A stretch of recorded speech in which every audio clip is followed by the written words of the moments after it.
Hi, I'm Brandon Hansen, Hi, I'm Rachel Ho. and we're students who go to Seattle Pacific University, and we're part of the Pre-Professional Health Sciences program. So this is our review on the books Heavy by Kiese Laymon, And Medical Bondage by Deirdre Cooper Owner. and we're also going Owens. to tie in how social determinants and historical trauma tie into these two books and the effect they have on healthcare today. So my book, Medical Bondage, basically offers a different narrative about American slavery, gender, race, and medicine that most people normally don't hear about. And it takes place during the antebellum era where slavery was very much prominent. And mainly they just talked about how doctors or gynecologists in that era used enslaved Black women's bodies for experimentation to further develop gynecology as a medical practice. All right, so my book, Heavy, is an autobiography of Kiese Laymon, and it's basically just his life up to this point that he's written about, and it tells about his experiences with sexual abuse and everything that he experienced and saw as a child, and the institutional racism he experienced when he went to college and when he was teaching at a college, his struggles with binge eating and weight gain as a result of that, and then obsessive dieting and exercising, and gambling at the end of the book. Okay. So, what stood out to you the most during this whole story? It wasn't really any specific situation. It was mostly the whole book and how it was told with such raw honesty, and how he writes to his mom throughout the entire book, and he's saying to her, I didn't want to tell you the whole truth. The truth is ugly, and I wanted to present it in a more sugar-coated light. And yeah, but he ends up telling just all of his life stories, which I'm sure were really embarrassing and really hard to put out there and be honest and vulnerable with his mom and with readers. So I thought the honesty with which the book was presented was very helpful. So, something that stood out to me during this book was just basically the injustice that Black women suffered during that time, and they weren't really given credit where credit is due, and most people don't know that they actually experimented on these women who were enslaved, and they had no choice but to partake in it. And then another thing was they were overworked to the bone, and they were still in the healing process after all this experimentation. And another thing would be the graphics that they show in this book, and how just heart-wrenching it really is. Yeah. So basically the overall theme that we saw between the two books were that the experiences of minority groups in the past were affect those minority groups in the present, specifically African Americans. This goes to show that racism is a cyclical process, and the effects of racist actions keep trickling down throughout history and impacting the lives and health of African Americans. All of this can be explained by the concepts of social determinants and historical trauma. So the most examples of social determinants were found in Heavy, and they're defined as conditions that affect your experiences, and they, as a result, will positively or negatively impact your health. So in Heavy, Kiese experiences a lot of different social determinants. A few of the notable ones are his exposure to sexual abuse early on in his life. So he saw people be abused, and he himself was abused, and this formed his early perspective on kind of the relationship and dynamic between the abuser and the abused. And then on page 141, he says, "Before the class, I knew men, regardless of race, had the power to abuse in ways women didn't. I knew the power to abuse destroyed the interiors of men just as much as it destroyed the interiors and exteriors of women." So yeah, he's exploring the dynamic between the power that men hold over women, and how on both aspects this abuse, it breaks you down and it breaks down your humanity. And yeah, this formed his perspective.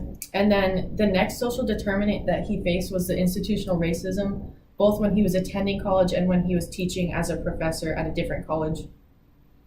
So when he was attending college, he was actually expelled from the first college that he was in because he had checked out a library book, or he didn't check out a library book, and they got him on tape, and they thought that that was enough to expel him, which is not right. But because of his skin color, that stuff happened.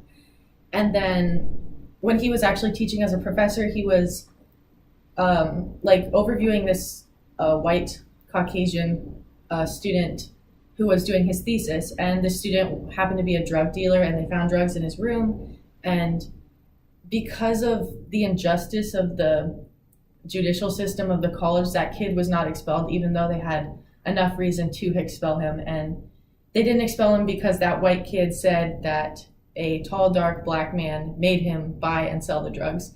So because he pulled the race card, there's so much injustice with this system, and that really showed Kiese that like this stuff isn't fair, and that's the way the world works, and he kind of had to accept that throughout his life. But then because of these social determinants, he had to deal with the emotional and mental weight of knowing these things, of knowing that this racism probably wouldn't be fixed in his lifetime. It probably wouldn't be fixed at all. And he kind of dealt with these emotional issues by first overeating when he was a kid. So by the time he was 12, he was almost 300 pounds. And then as he went to adult, he started to lose the weight, which doesn't seem like a bad thing, but it was like an obsessive loss of weight, and he was starving himself to the point of exhaustion, and it just wasn't healthy. And then later on in life, he ended up gaining more weight because he was still dealing with the emotional baggage. And yeah, so all of that emotional weight was caused by the effects of these social determinants, which are perpetuated by the continued cycle of racism. So because racism from the past is still affecting the present, it's impacting the lives of African Americans today and their health, and the whole system is just unjust. So basically, historical trauma is the public narratives that connect present day experiences and circumstances to the trauma of the past. And Owens, I wanted to quote Owens when she says, "I am a marked woman, but not everybody knows my name. I describe a locus of confounded identities. When I decided to write this book, I intended to not simply describe the racializing processes that created these clashing identities, but to more accurately name and define them. So when I went in search of the mothers of gynecology, in the process of my discoveries, I learned that I was their daughter, an already marked woman." So she was basically saying that as she is a descendant of African Americans, she is essentially marked by her history. She is affected by her history. And this all ties into the idea of inferiority throughout this book, and how there's a difference between being a black woman or a white woman, or just being woman, or being a woman or a man. And specifically in the book, white women reap the benefits, or the reproductive health benefits, due to the experiments that were performed on these black women. And I specifically remember a time in the book where these male gynecologists had this mindset that women were inferior to them, basically just because they thought of women's clitorises as an underdeveloped penis. And like, as absurd as it sounds, like, this is the mindset that these male doctors had at the time. And basically, to like the whole American gynecology as a medical practice, it was built upon the foundation of the enslaved black women and the torture through experiments that they experienced at that time. So both medical bondage and the presence of social determinants and historical trauma kind of further cement this idea that we've talked about through the entire quarter in PPHS, which is the importance of stories, especially in the practice of medicine. And with that, it comes narrative competence, and you should be able as a physician, you should be able to understand the stories that these medical practices have come from and the stories of your patients so that you can further understand the importance of these stories. So I would definitely recommend Medical Bondage for basically any reader because I feel that these stories about the enslaved Black women and the experiments that they've had to endure during that time are solely for the development of a medical practice and basically the benefit of white women are definitely stories that people should be aware of. And yeah.